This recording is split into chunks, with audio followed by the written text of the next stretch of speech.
دیکھیں میری جو یونیورسٹی میں ڈگری تھی وہ تھی پالیٹکس میں، تو یعنی کہ میں کوئی اتنا بیوقوف یا نائیو پالیٹیشین نہیں تھا کہ جب میں ایک نہیں، جو آپ کی ڈگری تھے، جب آپ نے پڑھائی کر رہے تھے، وہ میں نے اسٹڈی کیا ہے، آپ کو سب سے کم نمبر ملے تھے پولیٹیکل سائنس میں۔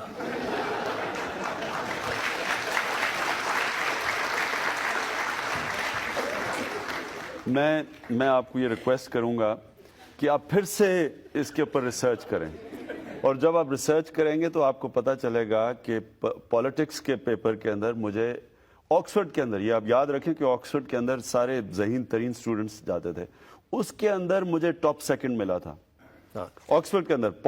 اکنامکس کے اندر مجھے تھرڈ ملی تھی، اور اکنامکس میں تھرڈ، اکنامکس میں کمزور۔ دیکھیں تو میں پاکستان کی پولیٹیکل سچویشن کو جانتا تھا کہ ایک آدمی جب ایک اینٹی اسٹیٹس کو، اینٹی اسٹیبلشمنٹ پالیٹکس کرنے آیا ہے تو کیا وہ جو اتنے پرانے منجے ہوئے سیاستدان اور سیاسی جماعتیں بیٹھی تھیں، کیا وہ مجھے ایک دم وزیر اعظم انہوں نے بننے دینا تھا؟ اور کیا آپ ایک پولیٹیکل آرگنائزیشن کے بغیر وزیر اعظم بن سکتے ہیں؟ ایک نئی پارٹی آ کے اس طرح سویپ کر سکتی ہے؟ تو مجھے کبھی کوئی غلط فہمی نہیں تھی۔ عمران صاحب، اتنی بری حالت، آپ 9 سیٹ پر چناؤ لڑے، 7 سیٹوں پر آپ کی ضمانت ضبط ہو گئی۔ آپ یہ حیران ہوں گے کہ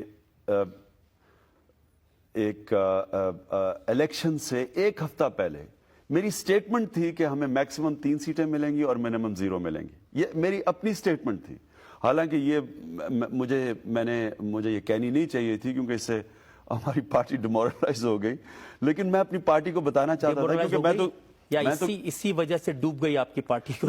اس وجہ سے نہیں ڈوبی، کیونکہ میں کیمپین کر رہا تھا، میں اس وقت پبلک میں تھا، مجھے پتا تھا کہ پولیٹیکل آرگنائزیشن کے بغیر آپ ووٹ نہیں، آپ کے اگر ووٹ بینک ہے بھی اس کو آپ اکٹھا نہیں کر سکتے۔ دوسری چیز یہ تھی کہ اسٹیبلشمنٹ کے خلاف آج تک پاکستان میں کوئی الیکشن نہیں جیت سکا۔ جب اسٹیبلشمنٹ ایک پارٹی کے ساتھ کھڑی ہو جاتی ہے، آج تک ہماری تاریخ میں اس کو کوئی نہیں ہرا سکتا۔ اس وقت میں مان لیتا ہوں آپ کی پارٹی نئی تھی، آپ نے جتنی سیٹیں لڑی ساری کی ساری سیٹیں ہار گئے، لیکن جب 2001 میں الیکشن ہوئے تب بھی آپ کی پارٹی کو 0.8% ووٹ ملے صرف۔ بالکل ٹھیک ہے، اور میں سمجھتا ہوں کہ یہ بھی بڑی اچیومنٹ تھی، اور اس کی وجہ یہ ہے کہ دیکھیں ہم اپنے دوسری الیکشن میں ہم نے جنرل مشرف کو ان کے 3 سال میں 2.5 سال ہم نے ان کی سپورٹ کی، کیونکہ ہم سمجھے کہ جنرل مشرف نے جو 7 پوائنٹ اپنا ایجنڈا دیا تھا وہ ہمارا ایجنڈا تھا، تو ہم نے ان کی سپورٹ کی۔ اور جب آخر میں ہمیں یہ پتا چلا کہ جنرل مشرف بھی وہی سٹیٹس کو بحال کر رہے ہیں جس کے خلاف ہم لڑ رہے تھے، تو ہمارے راستے الگ ہو گئے۔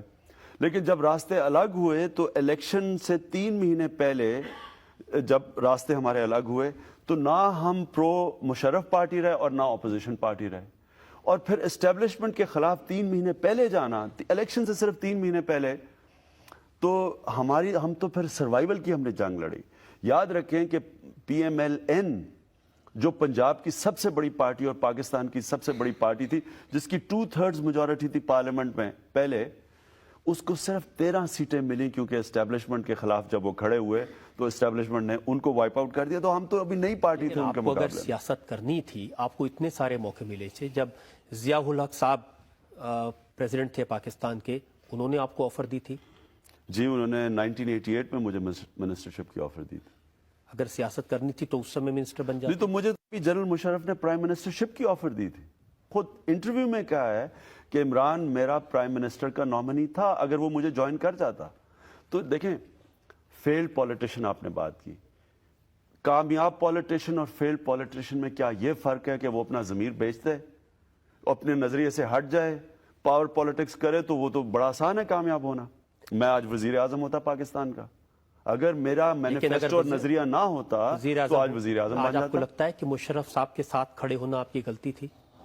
بالکل غلطی اس لیے تھی کہ ہم نے یہ سمجھا کہ جنرل مشرف ایک ملک میں تبدیلی چاہتے ہیں جس طرح ہم چاہتے تھے، لیکن جب نظر آیا کہ وہ بھی وہی سٹیٹس کو کی اور وہی پالیٹکس کر رہے ہیں جو پہلے چل رہی تھی، تو غلطی اس لیے سمجھتا ہوں کہ ہم اگر پہلے سے اپوزیشن میں چلے جاتے تو ہماری بہتر تیاری ہونی تھی الیکشن کے آنے تک۔